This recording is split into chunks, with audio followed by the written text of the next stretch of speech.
Yang online belum ada suaranya. Pagi, Pak. Mbak. Karena tadi konfirmasi dari Sandi Si siapa itu? Lala yang online. Lama online. Iya. Oh. Katanya gini, nggak bisa zoom kelas karena panas tinggi sama vertigo. Oh iya, oke. Nanti di absen aja ya dia. Iya.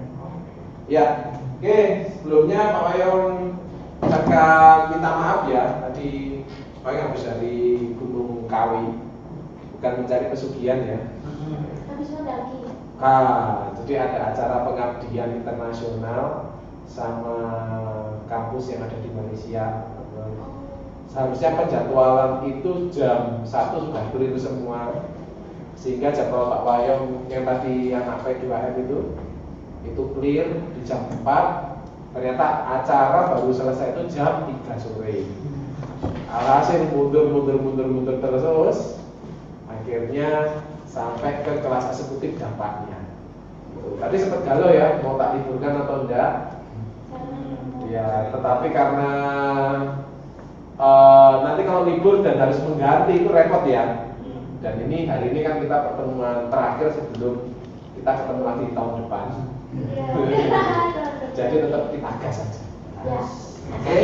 Berarti materinya masih panjang banget berarti ya Pak? Sebenarnya begitu. Materinya sebenarnya sampai pertemuan ke-14 ya.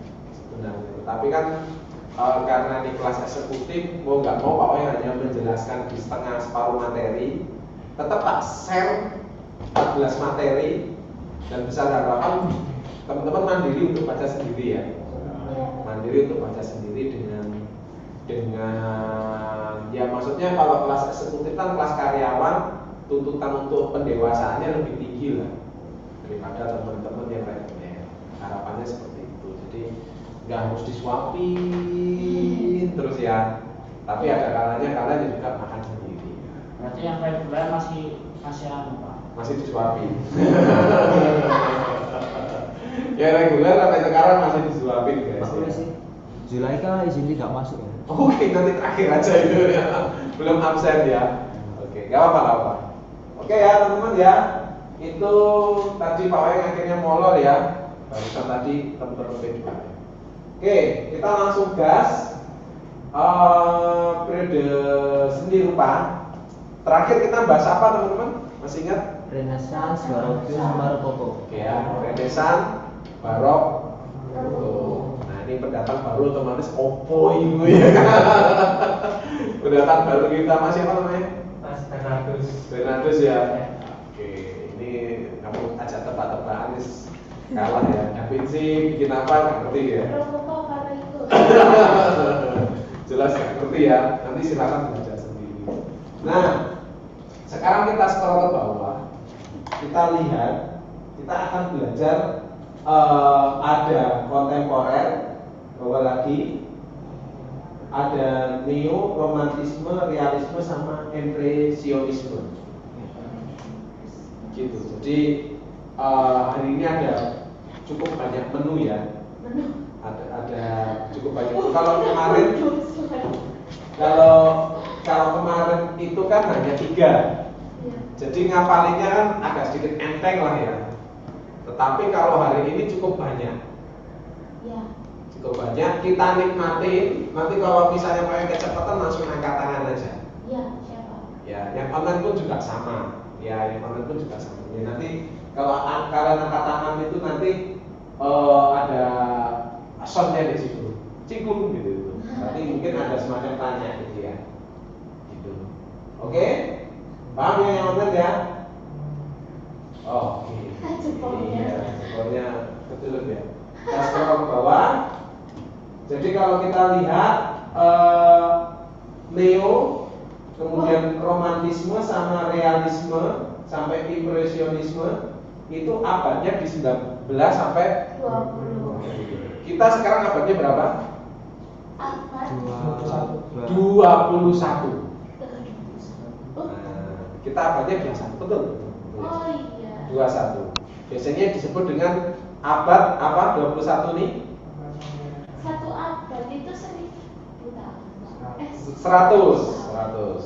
Apa disebut abad biasanya? Abad yang di 21 nih. Ayo yang lain boleh dijawab juga. Abad apa? Kiamat. Oh, abad kiamat. Abad. Apa? Abad kiamat. Abad 21 disebut dengan abad apa? Yo. Milenium. Nah, itu dia ya, abad itu. Milenium. Iya, ini benar sekali Mas Amri ya tadi ya suaranya ya. Mas Amri walaupun konten tetap semangat ya. Milenium. Pak, kok disebut abad 21? Soalnya kan masih 2025. Iya kan? Loncatnya di 2001. Oh iya paham. Oh, iya. Gak ngalami kan kalian? 2001 sudah lahir belum? Belum. Makanya tak tahu. 2006. Iya, Pak Aing sempat ngalami peralihan abad. Kenapa Pak itu? Ya jadi abad kan 100 tahun. Nah, 100 tahun itu dia para ya otomatis para kaum intelektual itu merumuskan kira-kira abad ini dinamain apa. Akhirnya beberapa negara itu menyebutnya bahwa ini abad milenium. Dan lahirlah kaum milenial gitu ya. Termasuk Pak Wayong ini gitu ya. Kan gen milenial ya. Gitu. Yang di atasnya lagi kan boomer kan. Bawahnya lagi kalian kan. Iya. Apa namanya? Gen Z. Bawahnya lagi apa namanya? Apa? Gitu. Terus beta. Beta ya. Jadi di Pak Wayong itu diistilahkan milenium. Keinget sekali milenium itu ditandai dengan warna silver. Keinget Pak Wayong. Bukan manusia silver loh ya guys. Tetapi di perempatan loh ya. Itu impactnya dari warna itu. Jadi setiap abad itu mempunyai ciri khas warna. Di abad milenium itu silver. Akhirnya silver itu boom, wis. Baju silver, listrik silver, kemudian wig silver itu semua tuh sampai mobil pun itu silver. Kalau nggak salah pas masa-masa itu juga kan kayak tone warna perfilman juga kayak template. Iya. Gilap-gilap juga. Gilap-gilap. Nah, silver itu mengkilap. Silver itu warnanya mengkilap. Dikasih biru, dikasih bling-bling. Abu-abu kasih bling-bling, putih pun kasih bling-bling. Terus warna merah kasih bling-bling. Nah, itu milenium. Gitu. Keingat juga waktu pembukaan abad milenium itu ada jetpack atau jetpack ya. Tapi terbangnya cuma 5 detik, 5 detik atau 10 detik. Tuh, jadi mengibaratkan manusia akan suatu saat akan bisa terbang. Dan ternyata sekarang bisa. Ya, menggunakan jetpack yang bisa bertahan sampai 15 menit. Dulu itu 5 detik itu udah tepuk tangannya udah padahal dibantu sama seling ya. Biar lintasannya sesuai. Jadi pakai seling gitu. Di milenium. Sama keingat Pak Wayong, ini tak ceritain ya kan kelas art and design ini kan dongeng toh ini ya.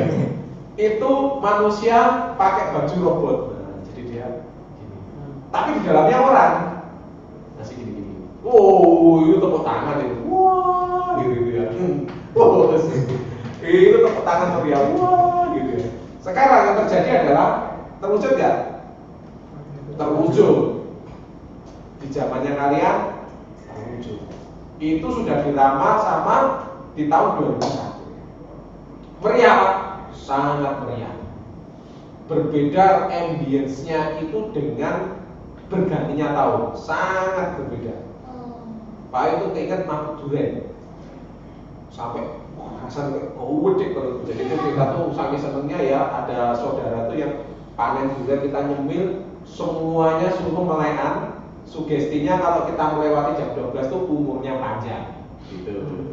Sugestinya terus kan banyak loh yang pacaran di alun-alun pegangan tangan supaya jadi nikah walaupun besok gak jadi nikah gitu ya. Walaupun saya putus pegangan tangan lagi macam-macam tuh ritualnya ya. Tetapi yang di loncatan 2000 ke 2021 tuh 2001 tuh sangat meriah. Itu keinget banget. Jadi mudah-mudahan kalian akan merasakannya. Kalau Pak Jono. Merasakan loncatan 1 abad. Ada yang mau cita-cita nggak ngerasain 1 abad? Enggak ya. Berarti kalau 2001 satu abadnya berarti 2000 berapa? 101. Ada yang punya cita-cita? Seperti Yasin baru terima kasih Pak Wayo. Saya habis ngerasakan langsung gitu ya.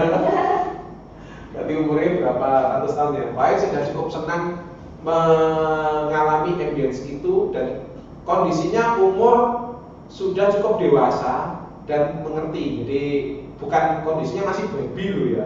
Pak posisinya sudah SD SMP. Jadi cukup terkenal. Wah, seluruh dunia pakai baju silver semua. Silver semua. Di malam itu. Present, terkenal. Wah, itu pokoknya semua serba silver.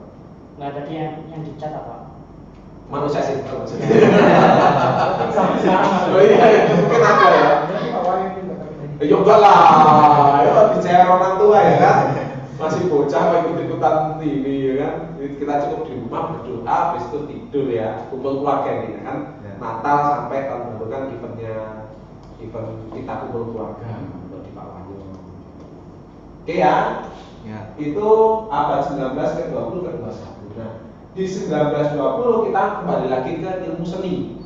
Karena kita kan memang pelajari seni ya. Itu ada apa? Ada neoklasisisme. Ada neo nih, sama neo. Kalau kemarin kan barok, rokoko ya, renesans ya, loncat langsung ke ini 1920. Kemudian ada romantisme. Romantisme masih ada hubungannya sama apa? A. Renaissance, B. Barok, C. Rokoko. Romantisme.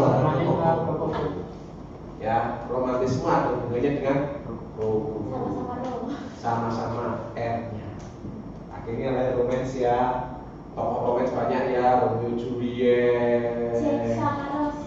Jet sama Rose ada. Banyak ya tokoh-tokohnya ya. Lain-lainnya banyak ya. Kemudian ada realisme. Realisme itu harus realisme penggambaran adopsi dari apa? A. Barok, B. Rokoko, C. Renaissance. Ayo, jadi apa? Barok, Renaissance boleh lah, Renaissance juga bisa. Ya, kalau rokoko berarti jawabannya salah. Ya. Kemudian ada impresionisme, kita scroll bawah lagi. Ya, ada ekspresionisme. Nanti Pak yang akan putarkan satu video, kalian akan mengerti apa itu ekspresionisme. Videonya nanti ditagih ya, biasanya dia biasanya lali ya. Videonya itu dance butter. Oh iya, kemarin ya Pak. Nah, ini mau ya.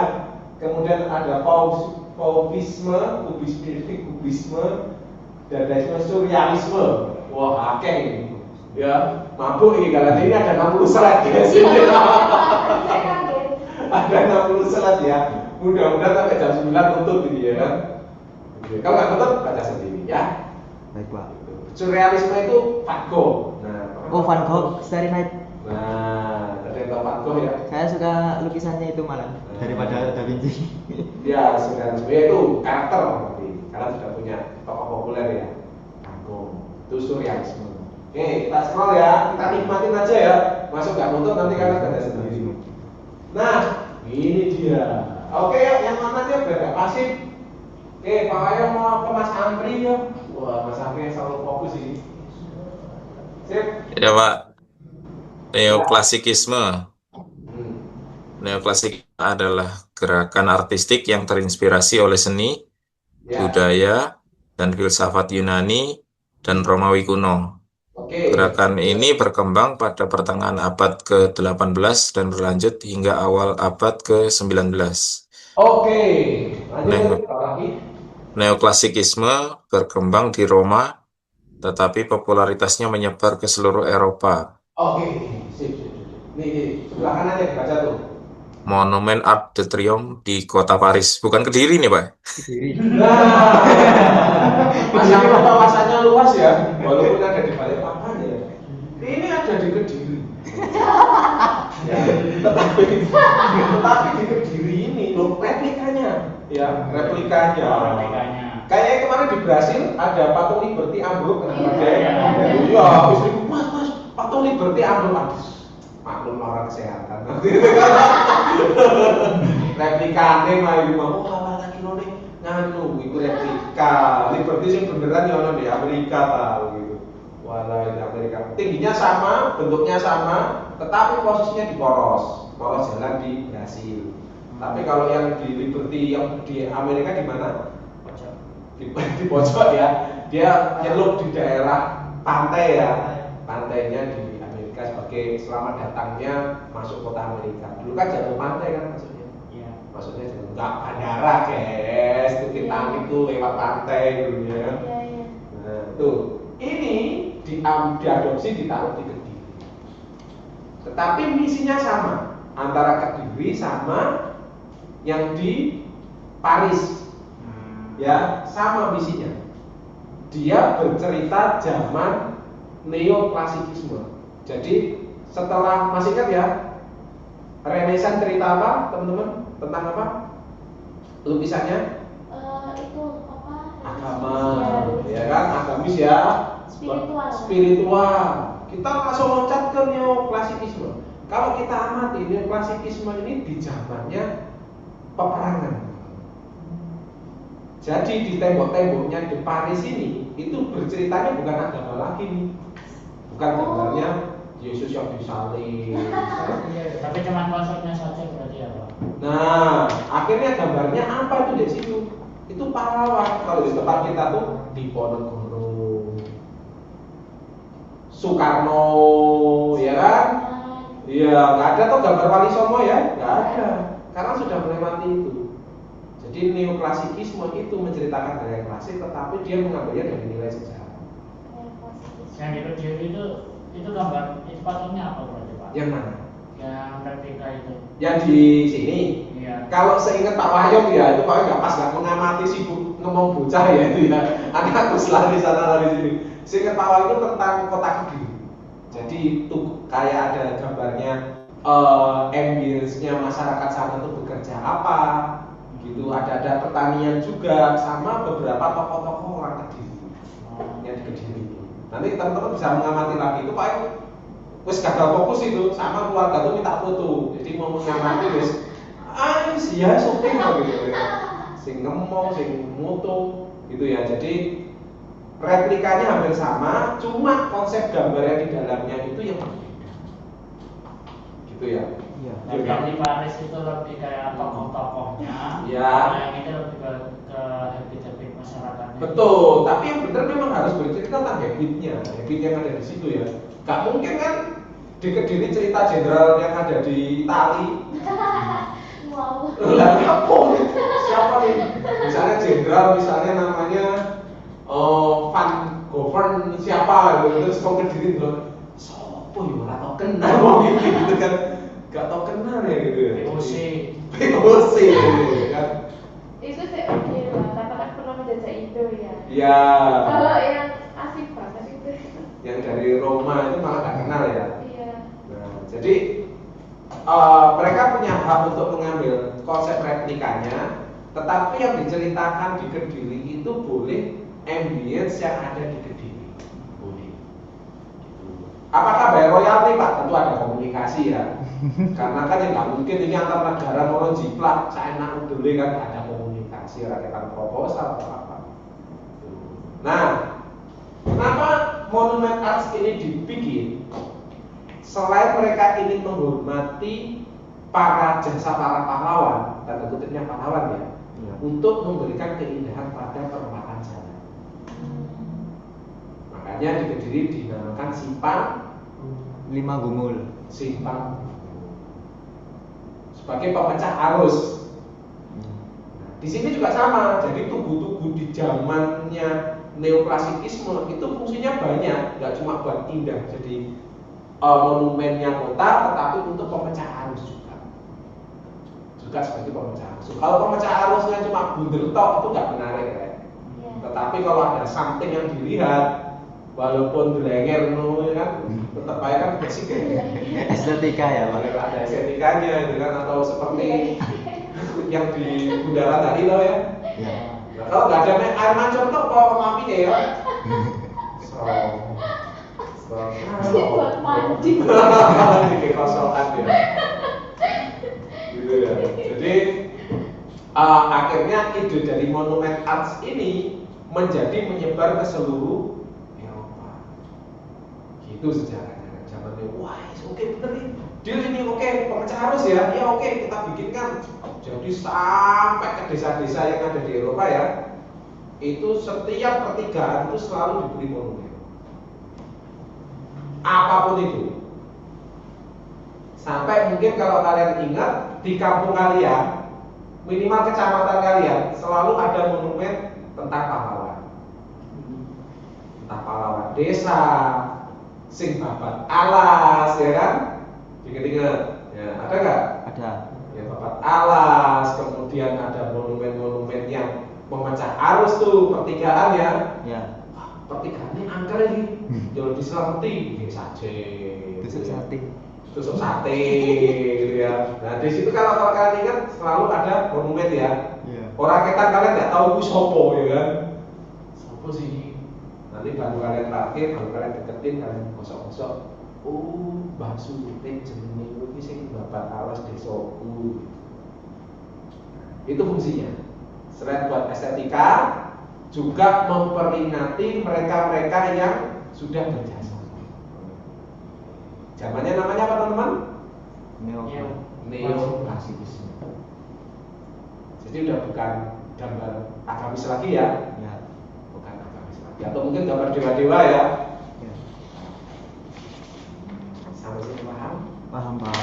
Paham ya? Ya. Iya, teman-teman paham sampai sini? Paham ya? Mantap, thank you ya. Sip, kita scroll ke bawah lagi ya. Nah, ini agak seperti kayak skill kemarin agak sedikit purno-purno ya. Ya. Oke, yuk bisa dibaca Mas Hamdan ya. Ya Pak. Neoklasisisme. Ciri-cirinya yakni gaya neoklasik melahirkan gerakan seni dan kriya karena digantikan produksi massal atau revolusi industri dan kehilangan nilai estetisnya. Dua gerakan ini untuk meyakinkan bahwa craft tidak bisa digantikan mesin. Selanjutnya semboyan seni dari rakyat dan untuk rakyat. Terakhir akhirnya gerakan ini padam 1890. Oke. Nah, gambar patung tersebut adalah The Three Grace dari Antonio Canova 1814. Oke, Pak Ayam kasih kalian 5 menit cari tahu apa ini the Three Grace. Ya, cari tahu. Nanti kita diskusi pakai betul ya. Gitu ya. Cari tahu apa ini. Yang pasti semboyannya dari rakyat untuk rakyat. Ya. Oke, yuk silakan cari tahu apa sih ini. Jadi nggak harus dari Pak Ayam ya. Jadi kalian cari tahu. Boleh browsing pakai HP boleh.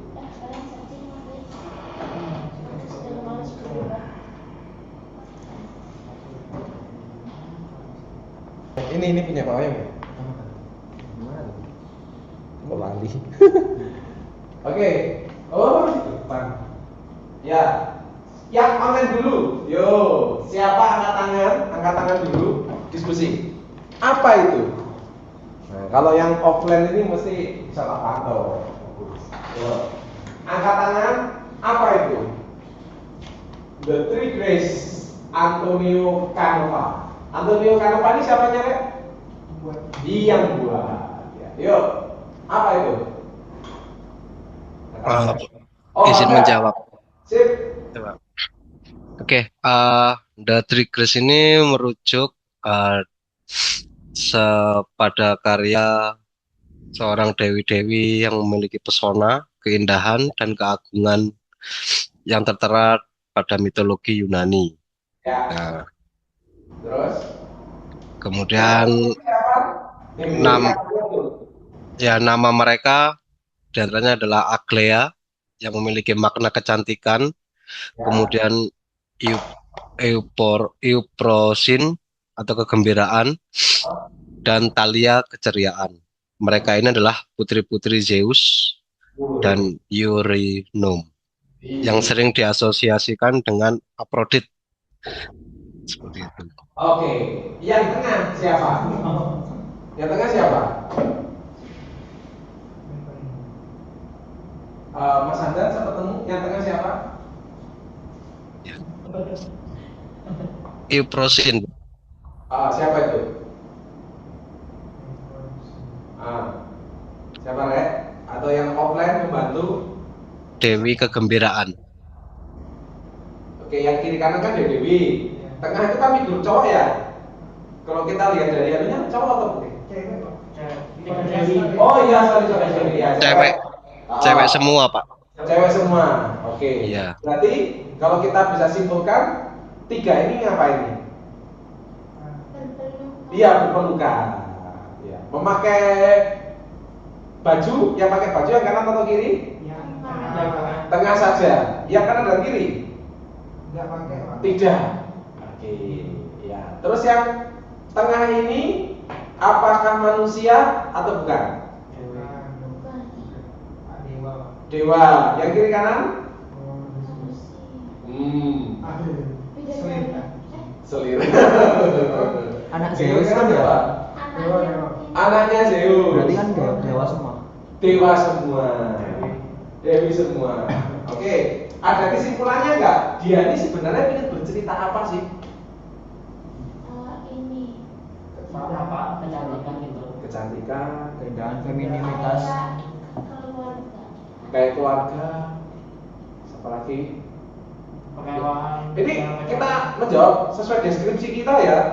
Kalau misalnya Kesempurnaan. iya, kalau kita misalnya pengen tahu bener enggaknya, ya senimannya kita undang ke sini nih. Iya kan? Masalahnya kan senimannya udah mati nih kayaknya kan. Kita hanya bisa menganalisa secara bersama-sama aja nih. Apalagi, yuk. Kasih sayang. Kalian harus menganalisa tuh nggak cuma dari tulisan loh, kan? Kalian harus melihat dari ekspresi. Itu Pak kayak film kok bukan Miss Dimar ya? Apa sih yang putih-putih? Malaikat. Bukan. Midsommar. Iya, Midsommar. Apa itu? Bukan jadi dia itu kayak ngerti nggak sih kayak sedih sama sedih. Oke, iya. Simpati dan empati. Oke. Empati sama sedihnya bersama-sama. Iya. Oke, yuk apa lagi? Ayo kalian dapat apa lagi? Dari ekspresi sama body language-nya. Ya kalian dapat apa? Kalau ini tokoh mitologi, oke kita deal. Ya, kita aminin. Berarti kalau mitologi ada di dunia nyata enggak? Enggak. Tidak ada. Aman ya? Kita yakinin ya, ini tidak ada. Itu ya. Jangan ngomong timun masuk di daerah Trenggalek, nggak boleh. Karena mitologi. Oke. Nah, sekarang kita amati. Apalagi selain empati, kesetaraan ya. Iya. Nah, apalagi yuk. Berarti kalau kalian bilang apalagi itu berarti masih Kayak. ada jawabannya di kepala kalian yang harus kalian tebak. Kalau mengikuti standar pembuatan patung itu sendiri kan rata-rata kan untuk dibeli oleh pihak yang Kolektor. kolektor Iya, misalnya. setuju. Dari target itu kan memang si pembuat itu emang menginginkan kesan mewah dalam konteksnya itu kayak kan Tiga Dewi kan identik dengan kecantikan. Oke, sempurna ya. Sempurna. Jadi Setuju. targetnya itu agar si pemilik kolektor itu merasakan unsur kesenangan dari konsep yang dia bawa, mewahnya itu mewah tiga Dewi Dewi Zeus itu. Oke. Ya. Kalian nangkep. Berarti lebih ke body language itu si seniman menciptakan sesuatu yang khayal ya. Yang sangat jarang sekali dimiliki body seperti itu untuk wanita. Ya, apalagi kalau wanitanya sudah punya anak, ya kan? Sudah dewa gitu kan sulit ya untuk mendapatkan body seperti itu ya teman-teman ya. Nah, ini dia mengambil mitologinya untuk memberikan fantasi. Oke, berarti estetika. Sekarang yang kalian simpulkan tadi ada sedikit melebar lagi ya. Sekarang tak logika, dari rakyat untuk rakyat. Apa itu? Tadi udah dapat tuh empati ya, kebersamaan ya. Ya. Woman support woman. Nah, ini dia. Oh, Wanita. Oke, kalau kita tarik kesimpulan, di Indonesia siapa ya kayak gitu? saya. Lu. Oh, ya oke lah. Oke banget oke lah ya. Kalau di Indonesia siapa yang tahu kayak gitu? Kartini. Oh, Kan nggak mungkin toh Pak buat patung Kartini. Iya, terus kita bikin mutoli nggak mungkin lah ya. Nggak bisa. Ya. Jadi seniman itu ketika menciptakan karya itu tidak harus menunjukkan geleger di Wonosobo. Enggak. Dia mengambil salah satu kitab mitologi Yunani kuno, dia terapkan di zaman neoklasikisme, diciptakan ya di 1815 ya, benar ya? 1814. Kemudian dia mengibaratkan rakyat itu harus seperti ini loh. Harus cantik. Bukan itu.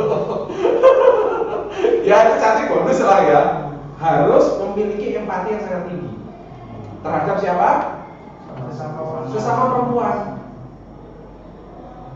Oke, itu pemikiran dari seorang seniman harus seperti itu.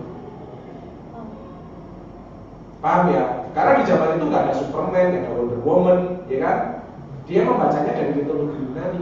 Siapa nih dewa dewi yang bisa mewakili perasaan cewek satu sama yang lain?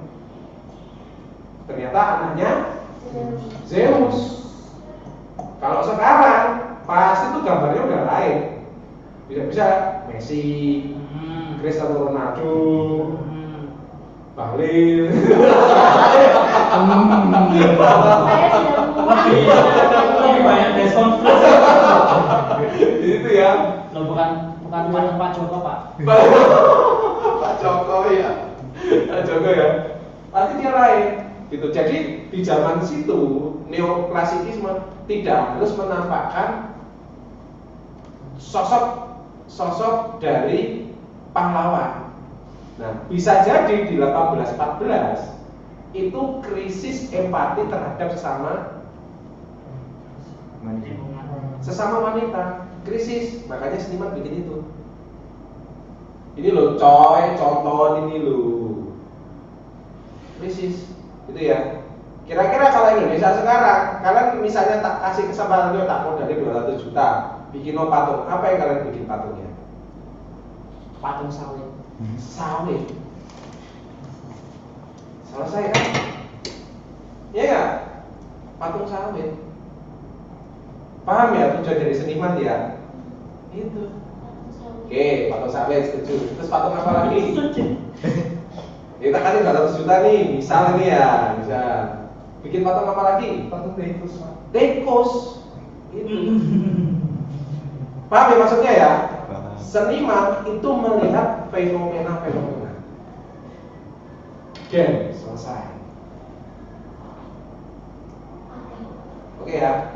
Paham nggak? Paham. Jadi tidak harus menunjukkan geger tokoh nih.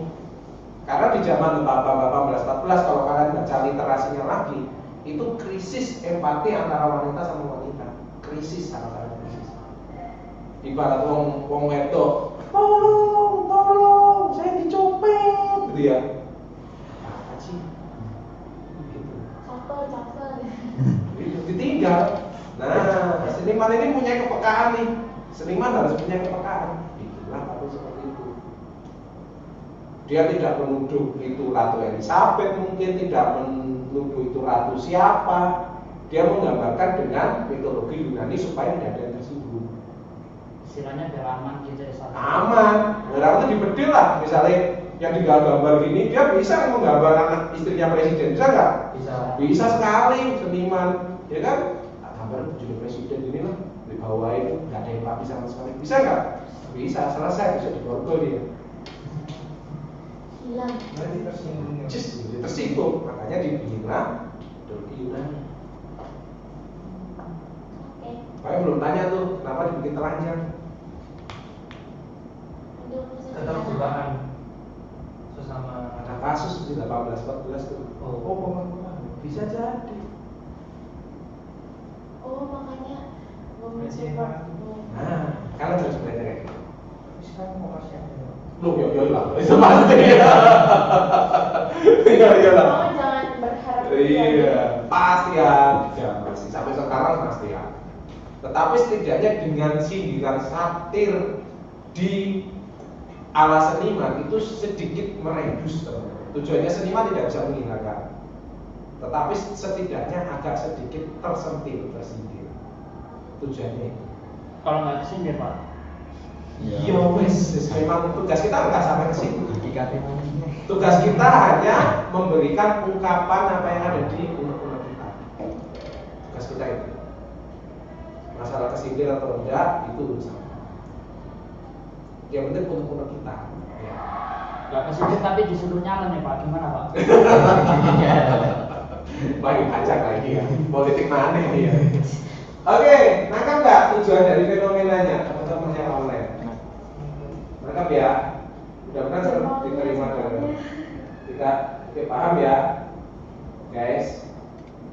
Tujuan dari Antoni kita nggak tahu ya yang benar yang mana ya, tetapi kita berusaha menganalisa ya teman-teman ya, berusaha menganalisa secara barengan, ya. Bukannya kayak gitu tuh masuk ke mata kuliah atas apresiasi desain nanti. Oh iya, tuh, Pak juga ngajar itu. Oh iya. Nggak tahu ya. Ya doa kalian aja ya. Amin. Karena saya kan seneng dapat dongeng gitu. Bisa tidur nyenyak. Oke ya, kita skip ya ini ya. Ya. Kita next ke bawah lagi. Nah, terus ada apa lagi di zaman Neo? Rupanya. Oke. Kamera. Tak jelaskan aja ya, nggak usah dibaca ya. Di zaman Neo ini lahir satu alat baru yang merubah persepsi seniman. Seniman harus matung, seniman harus ngelukis, main teater, ya harus gitu. Tapi di sini ada temuan namanya kamera obscura. Muncullah kamera obscura. Jadi mereka menemukan new media baru. New media di zaman itu loh ya. Kalau jangan dibandingkan sekarang Pak, ya hitam putih Pak, saya itu berwarna. Iya sekarang. Di zaman ini kok saya dikeplos ya. Wah, amazing, wah keren. Gak perlu melukis lagi guys ternyata. Kampus ada materi membuat kamera kayak gini apa? Ada di, tapi nggak tahu kalau di ASEAN ada nggak? Saya nggak tahu. Nggak ada. Ini namanya kamera lubang jarum. Ngelukis, bikin patung, seniman minta tolong untuk raja atau ratu yang sedang digambar itu harus duduk berjam-jam, 4 jam, 6 jam prosesnya. Iya. Apa kabar bikin foto ini? Berapa lama ini? 1 jam. Kalau saya kan Lebih 5 kameranya jam. tinggal ditinggal aja itu Pak. Tinggal objek ya? Ditinggal juga. Pada waktu ini masih di obscura itu masih seharian. Gitu. Dia menggunakan lubang jarum pada waktu itu. Tapi kan karena perkembangan zaman yang kita rasakan sekarang, Pak Wahyu sudah ada cash 1 detik sampai kuliah dulu. Ya kan? Mungkin nggak cuma 1 detik ya, 0,0 second kan? Kalau di zaman dulu tuh masih 1 hari. Dan senimannya, motonya simpel, pemandangan luar rumah. Ini dianggap karya seni. Mahal ya Pak. Wah, ya. Sepertinya mahal ya. Pak belum pernah sampai searching. Ya, karena ini menjadi tonggak pertama kali ditemukan film. Setelah foto film kan? Ya. Tonggak pertama. Wah, ternyata nggak usah melukis, aku nggak bisa melukis, tetapi mainan lubang jarum ini ternyata bisa menghasilkan sebuah foto yang indah. akhirnya lahirlah namanya landscape, potret, F&B, ya kan, food and beverage, foto, apa lagi ya? Foto sport, ya kan, foto apa lagi? Tekstur. Foto tekstur, ya, foto apa lagi? Foto motif, ya kan? Lahir tuh mana-mana sampai sekarang kan ya? Foto model, banyak ini. Sungkem sungguh ya, banyak ini loh. Lahirnya dari mana? Ya dari era sebelumnya ya. Dia lahirnya di era sebelumnya. Tetapi dia masuk kategori di era neoklasisisme. Paham sekarang ini? Oke, kita geser lagi ya. Joseph ya. Nah, kemudian ini tokoh neoklasik lagi.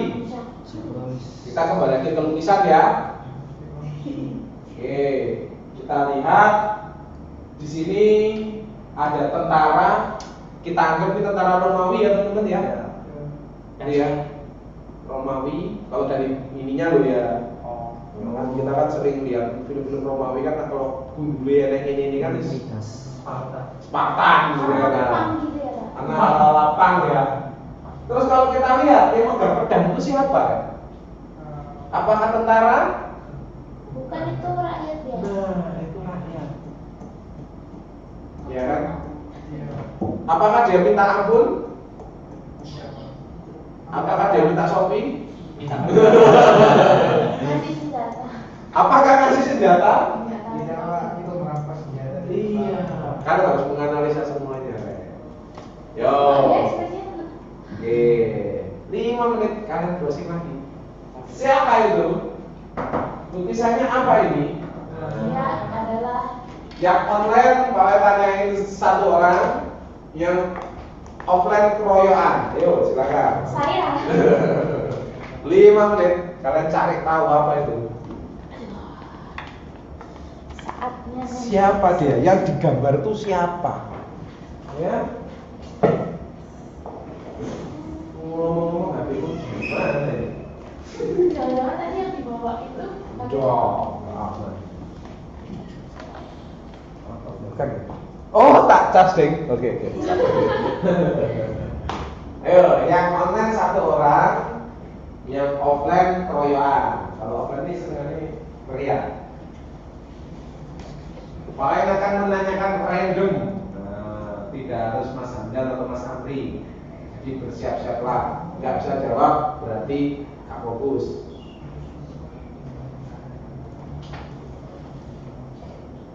Kita tanya yang online dulu ya. Kalian mau tes dulu. Mereka nonton Netflix atau nonton Pak Wahyong? Pak Wayong, Oh iya, sudah ketemu tak jawabannya? sudah. Oh, Menjelaskan sudah. tentang gambarnya tuh? Belum tentu sampean. Kalian mau ngetes yang lain dulu. Pengen lihat aktif apa enggak ini sih kuat ini. Kayak Elisha ini kameranya ditutup. Kalau Mas video aku yakin lah.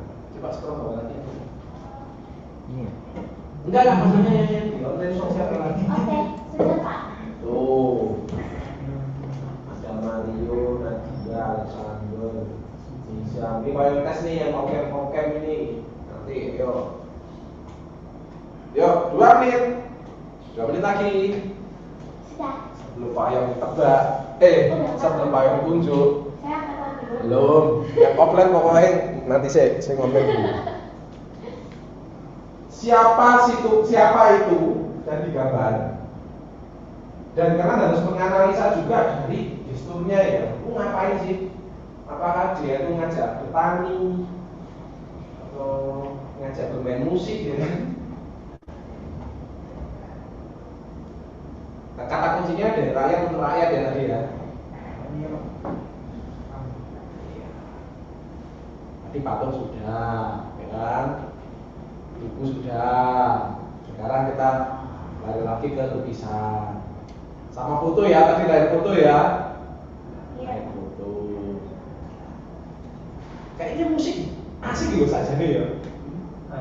Asik musik di zaman neoklasisisme itu asik. Kamu Ini tadi beratnya apa? agak berat gitu ya Pak. rasanya di masa itu ya. Ya kayaknya masih belum ada recording yang bagus sih kalau musik ini. Atau mungkin tariannya ya? Kalau mungkin tarian itu kan pengalaman masih bisa dipahami ya, dari konsepnya di bawah itu masih bisa. Tapi kalau musik kan rata-rata kan ada gap antar rakyat terus bangsawan itu yang punya lumayan rekor ya. lumayan berat di situ.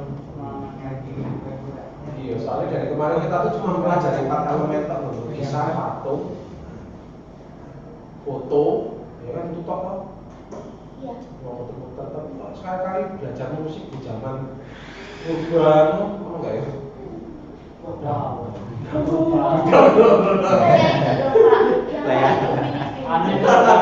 Rekamannya angel ya. Jadinya terus sumbernya susah ya. Ada satu kata rekamannya masih ada atau enggak, tapi musiknya itu memakai pemain laki-laki. Tapi katanya itu laki-lakinya itu kayak sampai di biran apa yang di Kebiri dan hasil suaranya itu hampir menyamai dengan perempuan. Oh, maksudnya kayak nyaring gitu. Tisnya tinggi. Itu zaman apa itu? Dianya itu pas kalau nggak salah masa bukan ya pokoknya sudah ada rekaman soalnya sistemnya show katanya. Iya, bisa. Show bangsawan. Kayaknya abad pertengahan ya. Iya. Pertengahan. Oke, balik yuk. Pak Wayo mau menyapa dulu Alex. Alex Satria Pamungkas. Halo, Pak. Ya, Alex, nggak bisa open cam, Alex. Saya lagi sakit, Pak. Oh, aduh sakit. Ya. Ya, si Alex, silakan kamu ceritakan apa yang kamu dapat dari apa yang kamu cerna dari gambar itu. Siapa sih tokoh-tokoh yang ada di situ? Dari yang saya search di Google, di lukisan tersebut itu menggambarkan sebuah keluarga, maksudnya begitu. Di sebelah kiri itu ada 3 saudara, yang tengah itu yang megang pedang adalah ayahnya, dan yang perempuan di belakang itulah para ibunya kemungkinannya. Nah, yang 3 saudara ini mereka bersumpah untuk gimana ya tadi ya? Untuk siap mati demi negara begitu. Ya. Kopassus lah ya. Ya, begitulah kurang lebih ya. Lalu tengahnya adalah ayahnya. Ayahnya ini orang yang mewakili negara atau figur ayah lah gitu. Jadi dia ya. Dan yang sebelah kan yang istri-istrinya itu mereka lemas karena jikapun negaranya menang, mereka akan kehilangan sebuah keluarga. Di mana 3 saudara dan ayahnya itu. Dan walaupun mereka negaranya kalah, mereka akan tetap kehilangan keluarganya. Sama nggak teman-teman? Sama. Oke, thank you Alex. Alex kita sini. Iya, Pak. Oh, Alex aktif lah Alex ya. Oke, ke bawah lagi yuk. Nizam. Halo Nizam. Halo, Pak. Ngikutin nggak yang ngomongin Alex tadi? Ngikutin, Pak. Oke. Kenapa nggak open cam, Zam? Apa, Pak? Kenapa nggak open cam? Bentar. Oh ya, oke. Lah, kayak Mario Nadia siap ini acara ini sih nggak siap-siap ini. Bisa, halo? Dia nggak apa-apa, nggak open cam nggak apa-apa. Yang penting ikutin ya, Zam. Iya. Oke, sekarang pertanyaannya lagi. Kira-kira senimannya namanya siapa? Zam yang bikin itu? Jacques Louis David. Ya. Oke, Nizam. Menurut Nizam, kenapa dia menggambar itu?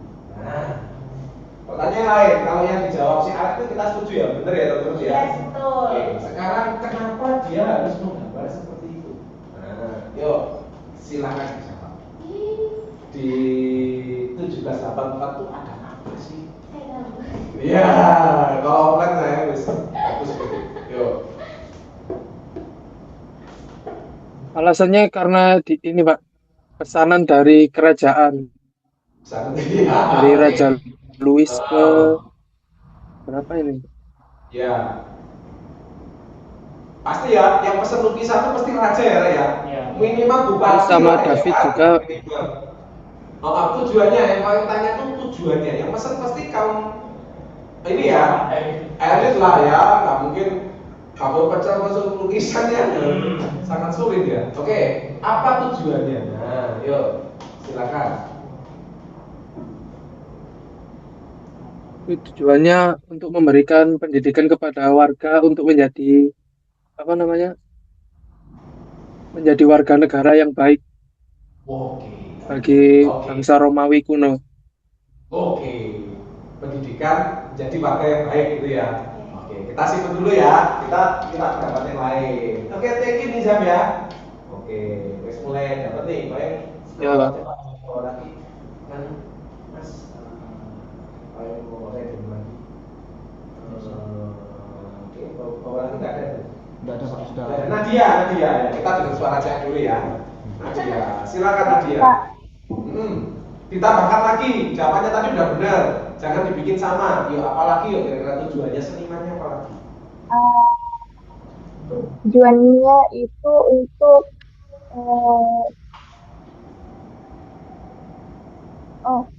selain itu pesanan resmi dari negara Prancis untuk mempromosikan kesetiaan pada negara dan juga untuk sebagai propaganda nilai neoklasik, Pak, untuk dan ini untuk menghidupkan nilai Romawi. Ya, Nadia hampir sama jawabannya reaksi tapi Alex. Bisa ya sama. Oke. Pertanyaannya lagi, berarti ada apa di zaman itu? Nah, abis lah. Yang komplain ngaco ini ya. Ada apa di zaman itu? Nah, yuk. Ada sesuatu apa? Tadi kan pengen kasih. Ya, ayo silakan. Nadia. Ada sesuatu apa di zaman itu? Itu yang pas ini dibuatnya lukisannya Pak. Apa Yasin apa Ya karena enggak. apa nak diulangi atau kemeruat? Diulangi tadi Pak pertanyaannya. Dia malah tanya Bali ya. Oke Pak dasar ya nak. Bio. Jagoan kita nih bio. Yo, ayo ada apa sih yo kok senimannya bikin itu yo? Pada saat itu kemungkinan ada revolusi yang akan terjadi, Pak. Jadi dia mau menggambarkan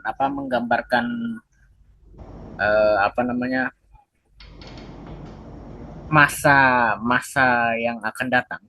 Oke, revolusi yang terjadi di masa yang akan datang. Oke. Kita simpan dulu ya. Di jabat teman online tadi udah 4 orang. Oke, yang komplain. Woi, kepengen ngaco ini. Oke, silakan ya. Semangat dulu. Nanti sampai dari sini ya. Oke. Ini Sari. Ini biar berasa kita kan ya bareng kan. Pak saya jelaskan detail ya. Yang saya dapat itu adalah ini lukisan Art of Democracy. Itu lukisan mengangkat kisah legenda Romawi kuno tentang konflik antara Roma dan Agama. Ya. Jadi di sebelah kiri itu 3 bersaudara, itu saudaranya Harati yang mewakili Roma, dan yang sebelah kanan itu bersaudara Puliati yang mewakili Roma. Nah sebenarnya tadi udah dijelasin itu udah benar. Nah sebenarnya apa nih, karena ada fakta yang jarang diketahui, yaitu adalah lukisan ini itu mengangkat propaganda politik. Jadi dia itu dibuat ketika menjelang revolusi Prancis. Jadi pesannya di sini adalah kesetiaan pada negara lebih penting itu daripada keluarga.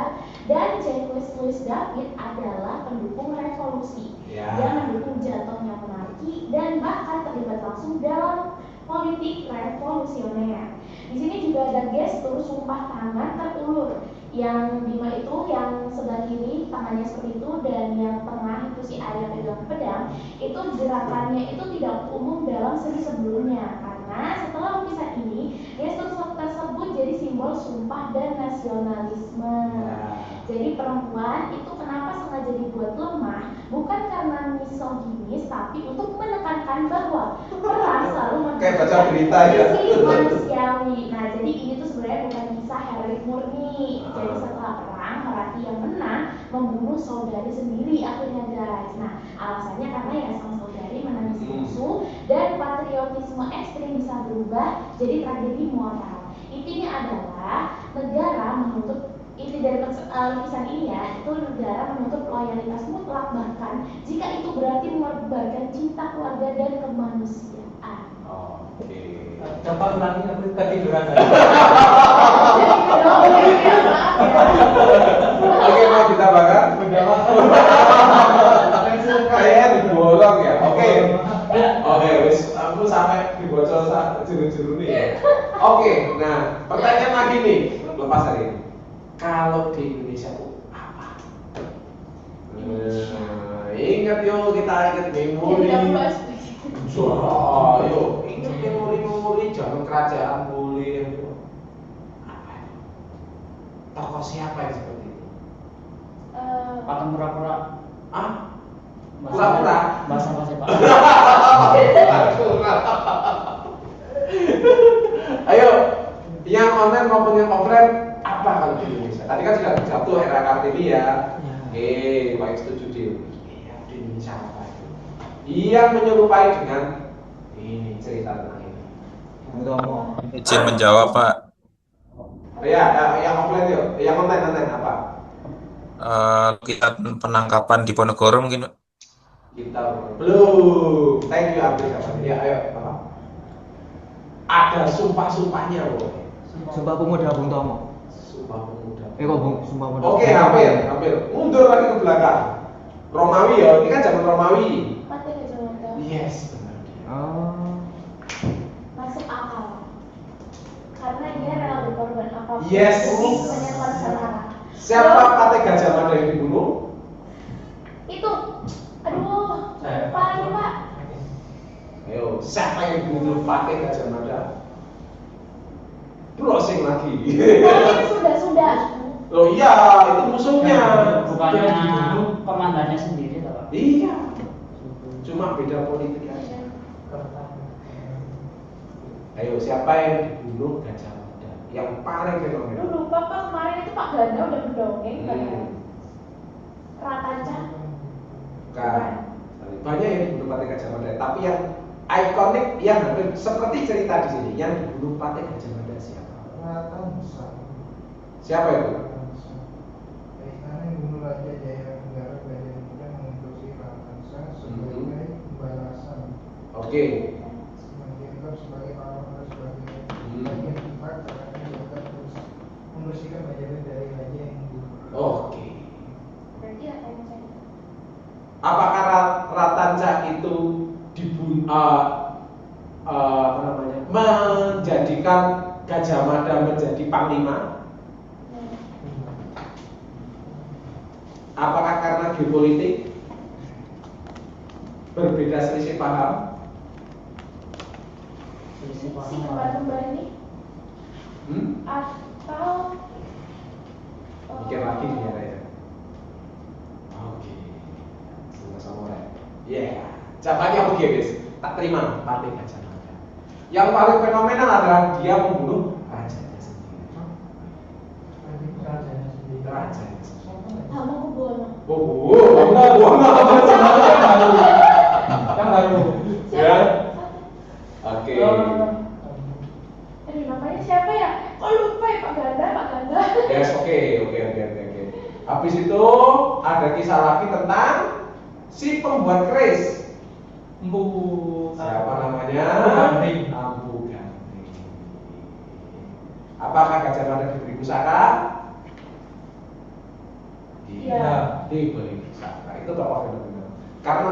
nasionalisme dan dia memang pengen itu menjadi hal yang paling ikonik, rumornya dia membunuh orang yang pernah berjasa di keluarga saya. Oh, dia bunuh Raja Hayam-Wuruk.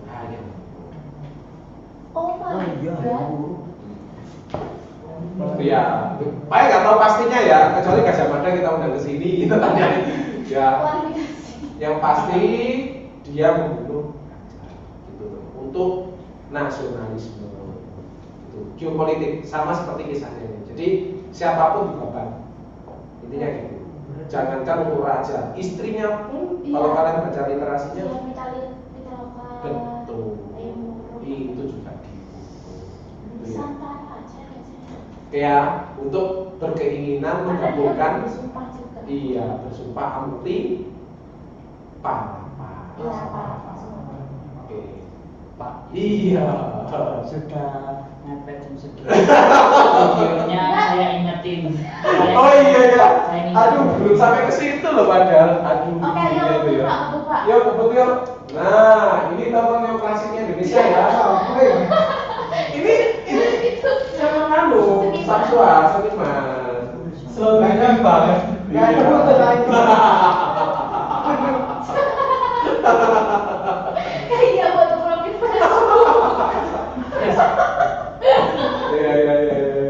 Ya, kita agak tutupi orangnya ya. Biasanya kan kalau penggambaran tokoh-tokoh pelukisnya orang Eropa itu kan sangat-sangat elegan ya. Berasa deh ini warung kopi ya kan. Ya, kita tahu ya tokoh ikoniknya ya teman-teman ya. Yang dia gambar siapa? Diponegoro ya. Diponegoro itu sampai meninggalkan anak istri ya. Istri demi berjuang mengalahkan ya kan itu kan ceritanya, dan dia meninggalkan gelar pangerannya.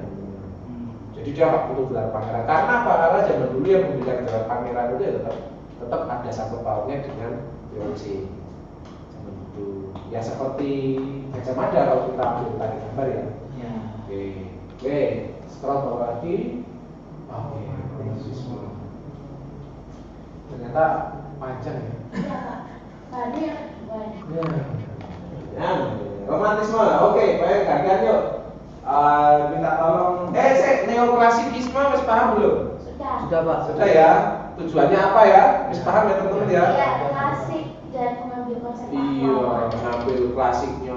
Geopolitik juga. Iya, politik juga teman-teman. Saling bunuh, saling mempengaruhi ya. Antara raja A, raja B, antara negara A sama negara B. Lukisan itu nggak cuma menjadi pajangan yang indah ya, tetapi menjadi geopolitik juga. Ya.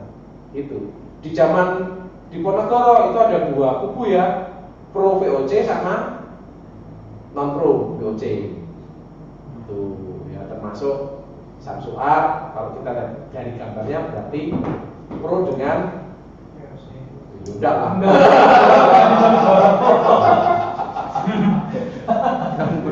Itu ya, termasuk dua kota Solo dan Yogyakarta. Yogyakarta non VOC, kalau Solo pro VOC. Jadi tetap ada dua kubu. Kalau sekarang kubu kita ada dua juga, satu pro sawit, satunya pro Bali ya. Yang mana ada pro-nya ya? Tetap ada perempatan teman-teman di setiap zaman ya. Gitu. Kalau di dunia sekarang itu pro Soviet atau pro Amerika. Ya. Kalau sekarang. Ya. Saya pro-nya pro Bali. Aman banget.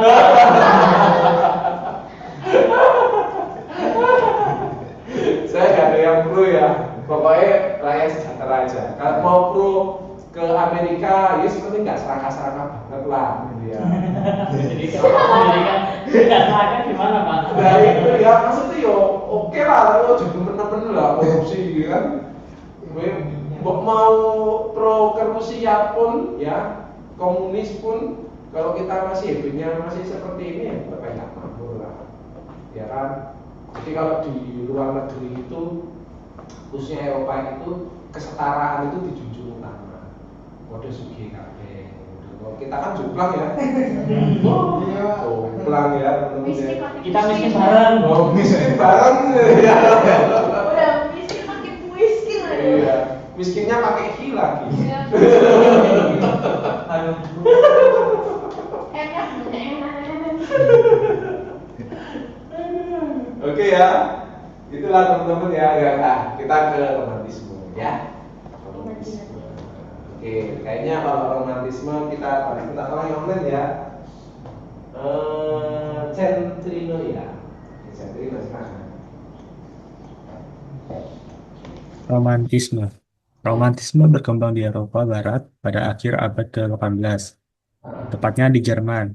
Gerakan ini dipengaruhi oleh gagasan-gagasan pencerahan dan mengagungkan medievalisme. Aliran romantisme akan melukiskan mengenai suatu hal yang bersifat romans, seperti sebuah sejarah, tragedi, maupun pemandangan alam, dan menyajikan sebuah lukisan dengan fantastik. Iya. Yang paling fenomenal ini ya, Centrino ya. Apa judulnya? Man and Woman Contemplating the Moon. Oke, ya. Ya, kalau sekarang romantismenya kesamaan gender ya, teman-teman ya. Kaum itu warna-warni, pelangi ya. Kalau zaman-zaman iya, terus kalau sekarang tuh aduh kacau ya. Iya benar Pak. Kalau 1824 kita tahu sendiri kalau romantisme itu antara man and woman. Di sini agak menjadi propaganda juga ya. Sebelumnya bercerita di Neo itu cerita tentang perang, nasionalisme, tralala-trilili ya, dan geopolitik. Akhirnya dihajar dengan romantisme. Maksudnya penonton tuh dinetralkan lagi. Kan bosen ya dengan darah-darah ya. Iya. Dengan darah-darah, tusuk-tusukan, bacok-bacokan itu bosenan loh itu. Akhirnya diganti ke romantisme. Dan di zaman ini masih normal teman-teman. Tidak ada yang foto-foto, lanang, ya kan? Tapi ada Jule. Jule apa Jule? Jule itu apa? Yang ini Pak, apa? Lagi viral. Pokoknya nggak tahu tuh apa itu. Ininya selingkuh udah viral. Oh gitu, ya. Ya Jule ya. Nah ini di sini man and woman. Jadi kan beda lagi dengan zaman pencerahan. Romantisme di zaman pencerahan itu adalah umat dengan Tuhan. Masih ingat ya? Romantisme umat dengan Tuhan, promo dengan Tuhan. Jadi lebih ke situ romantismenya mereka tuh lebih ke Sakral. religi. Kalau di sini manusia ke manusia. Jadi romantisme itu jangan berarti man and woman itu harus pacar sama pacar ya. Bisa apa aja teman-teman? Ibu sama anak ya. Ibu sama anak yes. Di zaman ini kayaknya sedikit orang selingkuh ya guys. Ini masih setia lah orang-orangnya ya gitu. Iya romantisnya tuh mereka gitu. Dan di zaman ini kenapa kok selalu digambarkan suatu nuansa gelap. Jadi tidak harus menggambarkan bahwa itu harus kasta tinggi, kasta rendah. Ini nggak usah tebak-tebakan ya, tak simpulkan aja ya Ray ya. Gue tebak-tebakan jam 10 kita pulang ya. Kasta tinggi, kasta rendah itu dihilangkan di sini. Kasta pahlawan, non-pahlawan itu dihilangkan di sini. Akhirnya romantisme itu cenderung memberikan gambar-gambar yang nuansanya itu hidden. Kayak orang bikin itu siapa ya dia? Oh kayak aku sama kamu gitu ya. Jadi tidak harus figurnya itu bangsawan, figurnya pahlawan itu nggak harus. Jadi supaya penikmat itu merasakan hal yang sama. Berarti sifatnya kayak kasih sayang gitu ya, general gitu ya. General betul. Jadi kita lihat tuh, aku itu ya kan. Bengi beripet-beripet ya kan. Di peteng-petengan. Kalau sekarang ya digerebek guys. Boy, mesum ya gitu ya. Kalau di zaman dulu ini romantis sekali. Dulu, karena dulu ya orang zaman dulu tuh ya it's okay masih taat dengan peraturan adat istiadat ya. Kalau sekarang ya petang-petang kayak gini ya minimal malah mau hubungan lah ya. Minimal lah ya. Bahaya, Pak. Bahaya ya kan. Minimal kumuan dulu Pak. Minimal kumuan dulu. Sudah bobo ya. Ini kalau zaman dulu masih oke lah. Hanya melihat pemandangan, melihat bulan gitu ya. Oke, saya bawa lagi. Nah, tak simpulkan lagi ya, biar cepat ya. Romantisme di sini tidak harus wanita sama pria, tidak harus ibu dengan anak. Tetapi romantisme yang apa teman-teman kalau kalian lihat? General. Enggak. Kalau lukisannya romantisme antara apa sama apa? Bukan. Manusia. Lihat tuh guys, apa itu? Laut. Laut. Berarti apa? Alam. Alam. Oh, alam.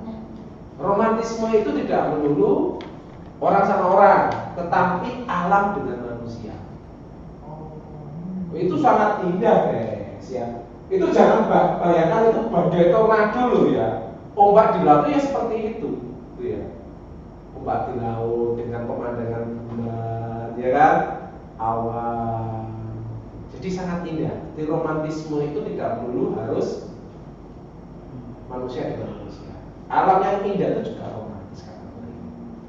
Kalau sekarang ya cari romantisme gambar di Indonesia ya angel ya. Manusia dengan sawi. Manusia dengan sawi. Nggak romantis lagi. Longsor di mana-mana ya. Loh justru romantis loh, makanya itu jadi dekat kan. Aku naik Klaten tuh Aceh tuh banjir lagi loh kan. Malam kira-kira banjir. Kalau Malang itu kan dataran tinggi, cuma kesumber.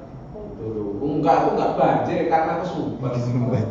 Kalian nunggu aja 30 menit ambil ngopi nanti. Kira di Malang sudah ada sawi. Enggak ada. Adanya itu talent. Aman. Nah itu ya, please paham ya. Di situ judulnya pelaut ya, teman-teman yang ada di laut. Itu romantisme ketika mereka berada di tengah laut itu tetap ditemani sinar bulan. Sinar bulan yang sayup-sayup ya, tangkapan yang melimpah, itu romantis antara manusia dan alam. Jadi nggak dulu manusia dan manusia. Nangkap sampai sini? Nangkap. Saya lagi. Nah, balik lagi ke Raden Saleh ya, ini yang filmnya kemarin yang kita sempat singgung ya. Judulnya Mencuri Raden Saleh. Raden Saleh bikin apa sih, Bre? Ini ada Itu banteng. Nah, Pak, banteng dibunuh Pak, romantisnya di mana? Kan gitu kan? Di mana romantisnya? Carikan. Beda-bedaan Pak. Ayo. Kekompakan warga. Jadi romantisme itu tidak harus aku sayang kamu, tidak harus alam, tetapi menunjukkan spirit kebersamaan itu juga romantis. Banteng diibaratkan ya, sekarang logikanya di Indonesia di Mas banteng, ono kebo, ya kan? Ya sesuatu yang tidak dianalogikan agak sulit, tetapi ketika diselesaikan secara gotong royong, selesai nggak masalah? Selesai. Gitu. Jadi untuk menunjukkan rasa semangat gotong royong. Nah romantisnya kalau penangkapan Pangeran Diponegoro. Itu kalau lihat dari segi rakyatnya, saking cintanya, ya kan, rakyatnya sama Pangeran Diponegoro ketika yang bersiku-siku dulu sih. Mengukurnya di situ, yang bersiku-siku gitu kan ya. Itu berarti warganya itu ya berarti Pak. Ya? Itu berarti warganya itu. Warganya tolak ukurnya di situ, masyarakat. Bukan budak ya berarti maksudnya ya. Bukan. Terus kan ditambah lagi Diponegoro itu kan pangeran kan rela menyerahkan dirinya. Ya seperti tanda kutipnya seperti religiusnya Yesus ya. Menyerahkan dirinya untuk disalib. Jadi Diponegoro juga sama. Kalau misalnya Diponegoro berontak, gambarnya lain, meriam, bambu runcing, tusuk-tusukan kan gitu kan? Beleh-belehan gambarnya pasti lain. Ini kan gambarnya clear, tidak ada darah, clear, hanya tangisan, sedih. Kemungkinan Raden Saleh juga melihat referensi dari zaman apa? Bukan zaman dulu, zaman Renaissance. Ya nggak? Renaissance katanya itu keagamaan. Lah iya toh. Yesus diserahkan. Oh ya, referensi. Tidak ada darah, tidak ada. Dia menyerahkan diri dan ditangisi sama emak-emak dari Bethlehem. Itu kan gambarnya Yesus kan gitu kan. Terus habis itu diadopsi itu sama Raden Saleh. Raden Saleh. Kesel banget. Sorry. Boleh kesel ya. Raden Saleh diadopsi, gambarnya tidak ada darah, tidak ada gencatan senjata, tetapi di film-filmnya itu romantis. Gitu, kalian harus menganalisanya gitu ya. Jangan terus saklek gitu. Kalian harus menganalisanya dah. Ini tadi nggak tebak-tebakan karena sudah malam. Ya. Biasanya Pak Wayo, ayo amati. Videonya belum. Video belum nggak nyampe materinya. Setelah lagi. Nggak nyampe. Oke. Jauh. 13/62. Tapi seru ya. Oke, ya ada pertanyaan nggak? Jadi ada zaman apa kita belajar? Neoklasisme. Terus romantisme. Realisme belum sampai. Oke, ada pertanyaan nggak di dua zaman ini mungkin? Video itu ekspresionisme sih jauh. Apa nanti kan kita belajar sendiri. Aduh, jangan. Nanti kalian bingung malah. Apalagi udah malam, videonya 15 menitan. Ayo, ada pertanyaan nggak di dua zaman ini, Re? Atau mungkin paling keselit? Atau cukup jelas? Cukup jelas ya. Bentar Mas. Enggak sih. Yang online, apakah jelas? Kalau jelas kasih jempol, guys. Jelas, Pak. Oke, thank you suaranya. Oke, Hamdan, thank you semuanya. Wes ya, jadi info terakhir, tetap Pak Wayong mengharapkan yang kelas eksekutif ini belajar sendiri karena seni itu luas sekali teman-teman. Jadi nggak harus dulu dari Pak Wayong ya. Kalau sendiri kita nggak nuntut ya. 14 pertemuan kayaknya terlalu pendek untuk ceritain seni. Ditambah lagi kelas eksekutif hanya 7 pertemuan. Pak Wayong kalau cerita saya kubu-kubu. Jadi kalian mau nggak mau harus belajar mampu sendiri, ya, belajar mampu sendiri. Materi sudah tak taruh di situ, kalian baca di Google Drive. Kalian harus menjadi pengamat seni, nggak cuma ngamati awalnya tok, tapi dianalisa semuanya. Karena tujuan dari kuliah ini itu. Jadi kan udah tak ajarin kan romantisme. Nanti romantisme cari, nanti heroik cari, gitu ya. Oke ya. Terus kita libur minggu depan. Libur setahun. Asik. Oke, nomor absen berapa?